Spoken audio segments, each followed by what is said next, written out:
বছরের শুরুতে web film হিসেবে ঘোষণা করা হলেও শেষ পর্যন্ত ওটিটি প্ল্যাটফর্মের পরিবর্তে বড় পর্দার পূর্ণদৈর্ঘ্য চলচ্চিত্র হিসেবে নির্মিত হতে যাচ্ছে চিত্রনায়িকা অপু বিশ্বাস অভিনীত শিকার।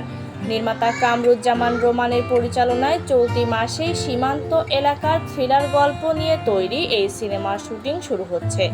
প্রাথমিক পরিকল্পনা অনুযায়ী গত মার্চে শুটিংয়ের কথা থাকলেও প্রি প্রোডাকশনের কাজ শেষ হতে দেরি হওয়ায় সময় কিছুটা পিছিয়েছে বলে নির্মাতা জানিয়েছেন।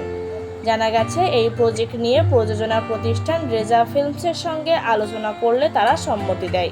এরপর সিনেমা বানানোর সিদ্ধান্ত নেওয়া হয়। এই সিনেমার সিংহভাগ দৃশ্যধারণ হবে নেপালে। ছবির বাজেট, গল্প ও কাস্টিংয়ের ব্যাপ্তি বিবেচনা করেই এটিকে বড় পর্দায় আনার চূড়ান্ত সিদ্ধান্ত নেওয়া হয়েছে। আব্দুল্লাহ জহির বাবুর গল্প ও চিত্রনাট্যে এই সিনেমায় অপু বিশ্বাসকে একটি গ্ল্যামারাস চরিত্রে দেখা যাবে।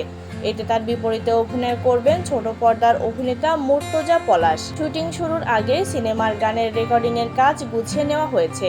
কবির বকুলের কথায় দুজন মিলে বাঁচবো এক জীবন শিরোনামের একটি দ্বৈত গানে কণ্ঠ দিয়েছেন ইমরান মাহমুদুল ও নাজমুন মুনিরা ন্যান্সি।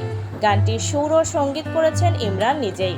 এছাড়া আকাশ মাহমুদের সুর ও কণ্ঠে আরও একটি বিরহ ঘরানার গান থাকছে এই চলচ্চিত্রে।